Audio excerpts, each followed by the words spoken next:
Hi there, I'm Immigration Attorney Heather Poole. Are you a lawful permanent resident who took a plea to a guilty charge to a crime to keep you out of jail, but is now risking your green card? Not sure if you should take a plea or what the consequences were of taking that plea? Yikes, then I've got some useful information for you.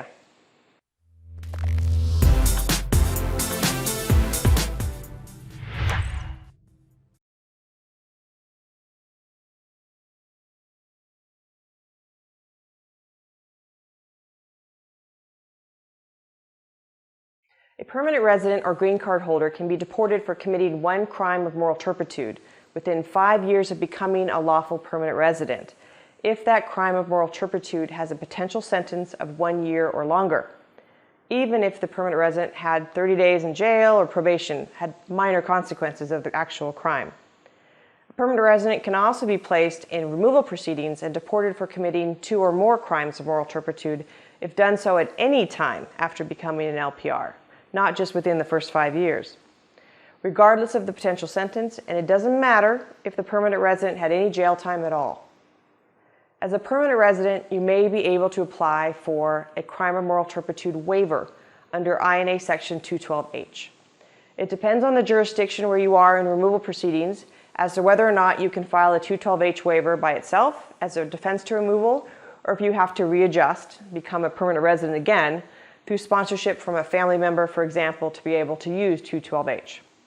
You should consult with a competent immigration lawyer familiar with the case law that would cover your case to determine what the current court view is on independent or what we call standalone 212H waivers in your area. But it gets more complicated beyond this. If a green card holder commits a CMT and then leaves the U.S., upon re-entry, Customs and Border Protection, or CBP, will likely charge the green card holder with being inadmissible due to committing a CMT. And since the immigrant is an LPR knocking at the door of our country trying to come back in, they're applying for readmission into the U.S., CBP can then place the applicant in removal proceedings. This is where a standalone 212H inadmissibility waiver would come into place as a possible defense to removal. It would basically backdate the waiver approval to the time the applicant was found inadmissible at the border if the waiver gets approved. But some green card holders cannot apply for the 212H waiver to waive a CMT at all. If the green card holder committed an aggravated felony after being admitted to the U.S. as a lawful permanent resident, and if the applicant did not have at least 7 years of continuous lawful residence in the U.S. before being placed in removal proceedings, they are subject to what's called the LPR bars to 212H. In some areas of the country, these LPR bars don't apply to you if you adjusted status to get your green card. You basically interviewed in the U.S. and were granted your green card after an interview, as opposed to interviewing abroad for a green card at a U.S. consulate and then traveling to the U.S. with an immigrant visa and being granted LPR status for the first time upon touching U.S. soil upon entry by CBP following the consulate interview.